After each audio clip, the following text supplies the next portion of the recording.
Rambo First Blood Part 2 from 1985. In this film, you can see the James Cameron influence. He's brought in to co-write this. I think he wrote a script first, and then Stallone tinkered with it, or rather trashed it. But you get, the concept ideas are very Cameron-esque.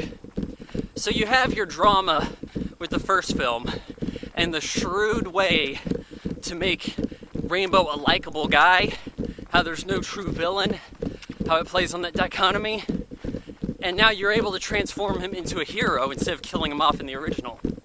And there is an alternate scene where he dies. Kind of interesting. But, in this, he's a prisoner. His name's come up on a computer. It says, Rambo, you're likely to pull off this operation, or most likely to succeed. We want you to do recon, find out if there's POWs in this camp in Vietnam. I think it's actually shot in Mexico. Anyhow, he agrees, this could get him out of prison.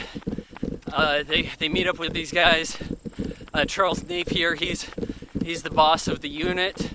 Troutman's kind of there supervising or consulting or something like this. But these guys are sort of like mercenaries. You can kind of see the way that they're not necessarily military, because he asks for a Coke out of the Coke machine, and they just kind of like have it ajar, just open it instead of putting money in. And you can see that in this way, it's saying these characters don't play by the book. But this is your action film. In fact, this is kind of like, I guess, the start of along with Commando, the one-man army action zeitgeist. It's really the kind of thing that they were playing and trying to mimic for some time.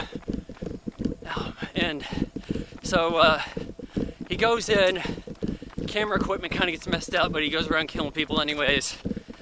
Frees a POW, and then gets caught because the good guys, government mercenaries, whoever they are, decide to bail. They pull the plug on the operation and just leave him. Troutman's pissed about this. Rambo's even more pissed. They want him to give away the location of their base. He said, "Not needed. I'm coming after you." And that's the way this movie goes. There's somebody coming this way. But, Rambo proceeds to kick more ass. He has this gal Co that's with him, played by Julia Nicholson Soul, I think's her name now. She's awful. Her whole bit is in broken English.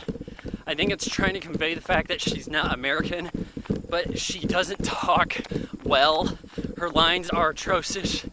She got Razzie, I think a nomination, at least maybe even a win, like Worst New Star. But she kind of falls in love with Rambo the first time they kiss.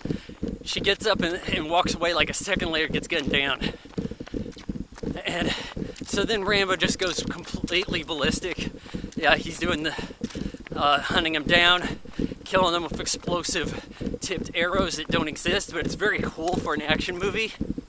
I mean, it's the kind of suspension of disbelief that I can buy into. Like, hey, this is new prototype weapon stuff. I don't know why, but to put it into words, it gives you this idea that Rambo could use explosive arrows. It's something that, until you really research it, you find out they don't exist. But I like to see the Mythbusters tackle that if they haven't, and see how impractical they would be. Elliot with the range on would be atrocious. He sticks into this mud, pulls the knife out, slices a guy, goes into the water, then jumps out, grabs the helicopter that's shooting at him, takes over the helicopter, proceed to the greatest helicopter scene in film history. I mean, Rambo is going to town on this Vietnam base. Also, there's Russians involved. And I think this is where you see the downfall with these films, in that the antagonist of First Blood is so strong, and Brian Dennehy was so good, and that being a character-based film, for this one, as your raw action film, the characters are washed over. You know, Rambo maybe loses a dimension. I feel like he's getting redemption. I'm kind of fine with that. The villains, though, stock. Coe, terrible. Troutman doesn't have a whole lot to do, really.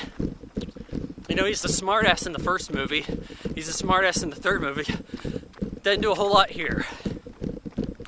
He's kind of like Mr. Exposition. So, yeah, Rambo kicks some ass, frees the POWs, gets back in the helicopter, gets shot up a bit in that helicopter, lands it, tricks the enemy helicopter, blows it up with an RPG. Then he takes the helicopter to the base, saved everybody. Truman says, "You're getting a second Medal of Honor." And he's like, you know, give it to them, they deserve it more, because there's all this politics interwoven into it. You know, are we going to win this time? That's up to you. You know, a lot of your Vietnam talk. And then he goes into the office and gives his little speech. And I find the plot to this to be the worst of the group. Like, in what circumstance does the government put together any kind of mission with the hope of not finding anybody or covering it up to avoid another conflict by just lying? I mean, it makes the government a bad guy, but it makes it stupid at the same time.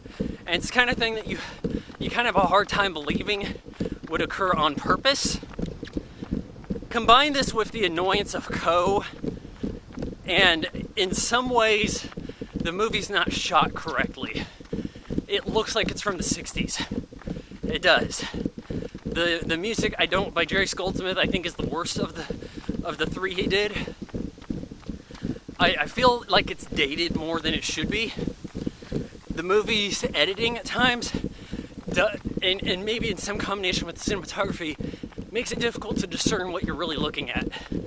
The mud wall scene could have been so much more epic if we had a better look at it, if the pacing was a little different. You know, I give Rambo First Blood Part 2 2.5 out of 4 stars.